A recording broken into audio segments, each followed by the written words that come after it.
ಓಂ ಗಜಾನನಂ ಭೂತಗಣಾದಿಸೇವಿತಂ ಕಪಿತ್ವಾ ಜಂಬುಫಲ ಸಾರಭಕ್ಷಿತಂ ಉಮಾಸುತಂ ಶೋಕವಿನಾಶಕಾರಣಂ ನಮಾಮಿ ವಿಘ್ನೇಶ್ವರ ಪಾದಪಂಕಜಂ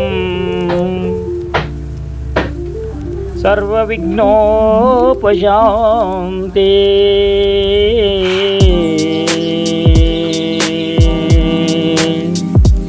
ಸರ್ವಮಂಗಳೇ ಶಿವೆ ಸರ್ವಾರ್ಥ ಸಾಧಿಕೆ ತ್ರಯಂಬಕೆ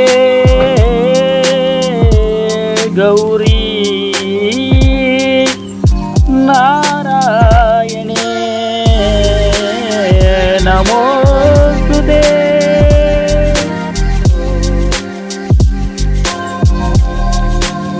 ಆದಿನ ಕಾಲದಲ್ಲಿ ಮಹಿಷಾಸುರ ಎಂಬ ರಾಕ್ಷಸನಿದ್ದನು. ಅವನು ಅನ್ಯಾಯಗಳನ್ನು ಮಾಡುತ್ತಾ ಅಧರ್ಮಗಳನ್ನು ಮಾಡುತ್ತಾ ಮಹಾ ಋಷಿಗಳ ತಪಸ್ಸುಗಳನ್ನು ಕೆಡಿಸುತ್ತಾ ಮೆರೆಯುತ್ತಿದ್ದನು. ಸತ್ಸಂಗದವರನ್ನು ಶಿಕ್ಷಿಸುತ್ತಿದ್ದನು. ಭಗವಂತ ನಾಮಸ್ಮರಣೆ ಮಾಡಿದವರನ್ನು ಕೊಲ್ಲುತ್ತಿದ್ದನು. ಹೋಮ ಯಜ್ಞಗಳನ್ನು ಹಾಳು ಮಾಡುತ್ತಿದ್ದನು.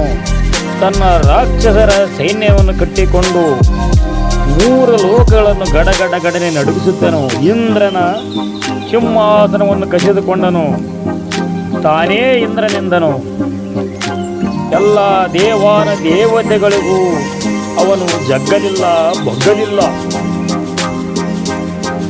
ಆಗ ಇಂದ್ರಾದಿ ದೇವತೆಗಳು, ಸಪ್ತ ಋಷಿಗಳು, ದೇವಾನ ದೇವತೆಗಳು ಶ್ರೀಕೃಷ್ಣ ಪರಮಾತ್ಮನ ಸಹಿತ ಆದಿಶಕ್ತಿಯಾದ ಶ್ರೀ ಚಾಮುಂಡೇಶ್ವರಿಯ ಬಳಿ ಬಂದು, ಮಹಾತಾಯಿ, ಈ ದುಷ್ಟ ರಾಕ್ಷಸನಾದ ಮಹಿಷಾಸುರನನ್ನು ಸಂಹರಿಸಿ ಜಗತ್ತಿಗೆ ಕಲ್ಯಾಣವನ್ನುಂಟು ಮಾಡುತ್ತಾಯಿ ಎಂದು ಬೇಡಿಕೊಂಡರು.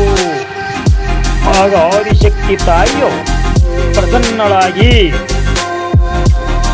ಆ ದೇವತೆಗಳಿಗೆ ಅಭಯವನ್ನಿತ್ತು.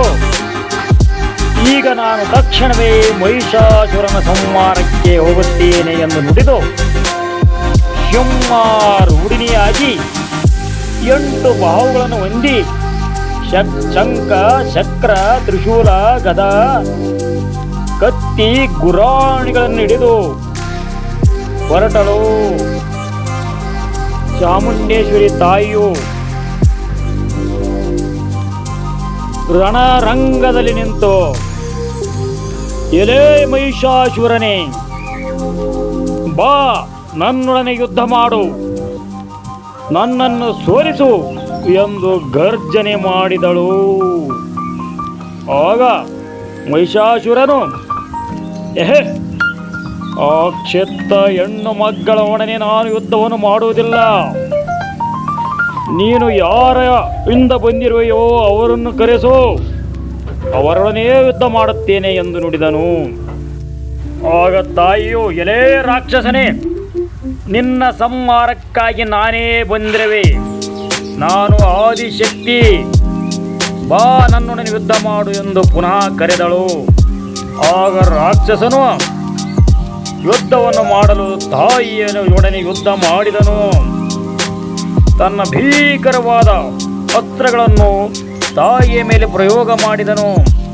ಆ ರಾಕ್ಷಸನು ಘೋರವಾಗಿ ಯುದ್ಧ ಮಾಡಿದನು. ಯುದ್ಧದಲ್ಲಿ ಅನೇಕ ಆನೆಗಳು, ಕುದುರೆಗಳು ತೀರಿಕೊಂಡವು. ಅನೇಕ ರಾಕ್ಷಸರು ಸತ್ತು ಹೋದರು. ಕೊನೆಗೆ ರಾಕ್ಷಸನಾದ ಮಹಿಷಾಸುರನು ತಾಯಿಯ ಕಾಲಿನ ಬಳಿ ಬಿದ್ದು ಒದ್ದಾಡುತ್ತಿದ್ದನು. ಆ ತಕ್ಷಣವೇ ತಾಯಿ ತ್ರಿಶೂಲದಿಂದ ಅವನ ಎದೆಯನ್ನು ತಿವಿದು ಆ ಮಹಿಷಾಸುರನ ಸಂಹಾರ ಮಾಡಿ ಜಗತ್ತಿಗೆ ಕಲ್ಯಾಣವುಂಟು ಮಾಡಿದಳು. ಇಲ್ಲಿಗೆ ತಾಯಿಗೆ ಮಹಿಷಾಸುರ ಮರ್ದಿನಿ ಎಂಬ ಹೆಸರು ಬಂದಿತು.